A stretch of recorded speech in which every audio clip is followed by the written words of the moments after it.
It's Bourbon Night. Hello, I'm Chad. I'm Sarah. And welcome to the LBS Advent Calendar, day number 11. I think. That's right. All right, good. It's day 11. And on day 11, we have... Old Forester 1910. Old Forester 1910, the last in the Whiskey Row series. Now, we had Whiskey Row the Bourbon yesterday. Today, we have the Whiskey Row series. From Old Forester. Right. 1920. 1920. 1920 is great. 1910. Yes. Being this one, and you wish it was. And the last one, the fourth one in the series. The series is now wrapped up. We did an uncorking of that already, so we're not going to go into the detail, like story-wise. Right. If you want to check that out, you should go watch the uncorking because we'll give you a lot more info than we're going to give you in this abbreviated. But basically, the broad strokes. You can just give us the broad strokes while I pour it here. So it's calling back to the first twice-barreled bourbon, which was supposedly, according to their story, an accident.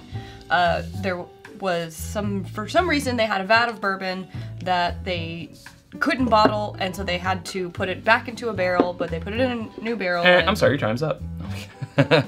Something along those lines. Calls back to the first twice-barreled bourbon. Yeah. Like I said, go watch. Go watch. Okay. So last time, you weren't a huge fan of this. I was not a huge fan of it. And I... Spoilers. Liked it a little bit better. Sorry, there's a fuzz. It just floated right in front of my face. I couldn't ignore it. Get out of your fuzz.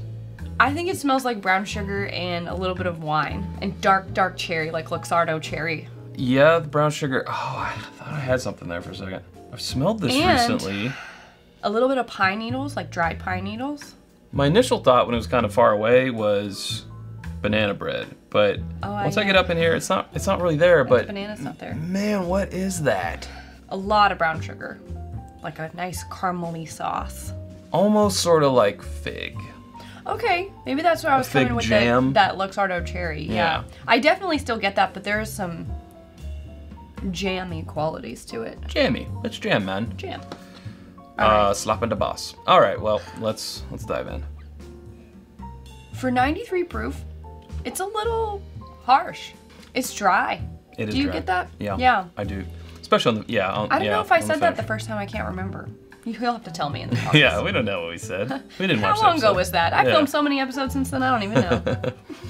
Well, I'll say this. Off the first taste, I like it more. Now, what we have to kind of draw reference from is, so far in the calendar, we have had the Old Forester 1897 and the 1870. So basically everything in this calendar except the 1920. Right. But we've had that one so many times that that's in our memory. For me, I still like the 1920 better. Oh, of course. I'm actually trying to internalize would I still put this fourth. Oh. Because after our uncorking, I was like, I would put this fourth in the Whiskey Row series. Now I'm trying to, call back those other days. And I think before I had said I would put it second, and I'm not sure if I still feel that way. I think I would move it to third. So you're liking it less? Just because of the dry. My tongue is like bunched up because of how dry it is. So I'm kind of remembering now. Maybe we should have watched our own episode before this. Who watches their own content? I know. That I said it tasted so much like a finished whiskey than it did a twice-barreled bourbon. Or twice-barreled whiskey, depending on where you land on that issue of is it bourbon a finishing technique or not. Right. Because it's still a never-before-used charred oak barrel. I'm getting less of that feeling now, but on that second taste, that's what jogged that memory. Because I was like, this is kind of like it's finished in something, I don't know what. Right. It's probably some type of wine or, sherry. I could see that. And I think I get that on the nose. And you said you said wine. I did say wine. Yeah. Yeah, and just like a nice, those fruity notes, the fig and the cherry and the things you get when you nose a wine, that deep. And it might just be today smell. Is an extra cold day, and it might just be I'm more in the Christmas spirit. Maybe. So more like, You've been a Grinch. No, holiday spices and that type of stuff, and it might just be more open to it. Yeah, I might just be more open to this kind of ball game, but come any other month besides December and this isn't for you. Not all the time. No. The more I sip it, the more I am enjoying it, and it's not that I don't like it. I just think that I liked it a lot when we first met. But since then, I'm a little less enamored with it. Well, I'll tell you one thing.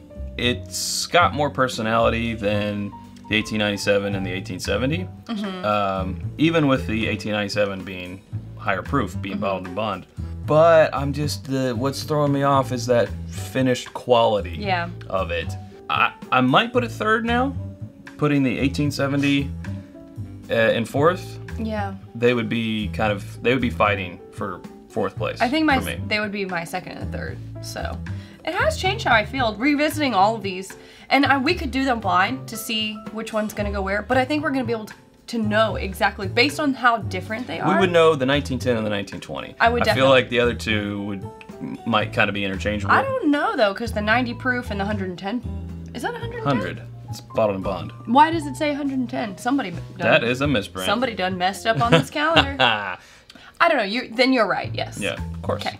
Of course I am, Sarah. All right. That about does it for us. But you know what? I feel like this is a pretty divisive bourbon here in 2018. I've heard people say, like you, just not having it.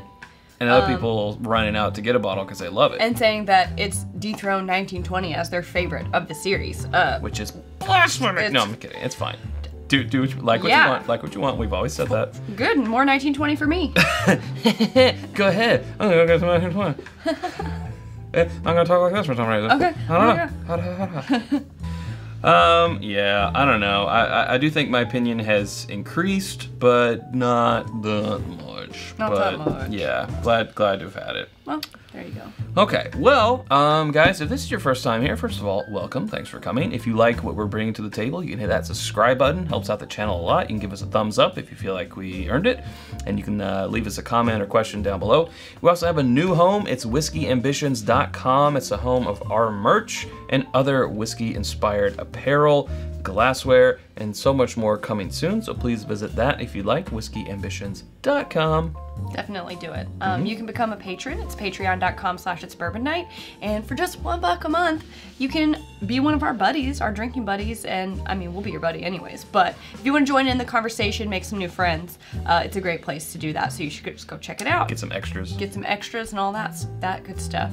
Speaking of stuff that you can get, you should visit our Amazon influencer page. It's amazon.com/shop/itsbourbonnight because it is the getting season for gifts. So there's a lot of gift ideas and things that we put in our holiday gift guide on there. So go check that out. And then lastly, you can follow us on all the social media channels at It's Bourbon Night.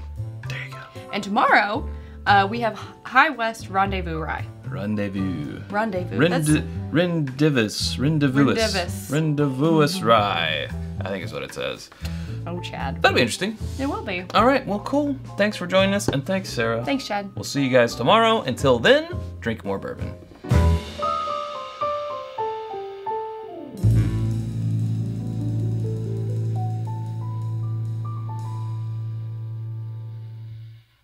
What's this, like a step stool? Or a space dog. This is exhausting. We think it's a space camel. I think it's a space camel. Or horse.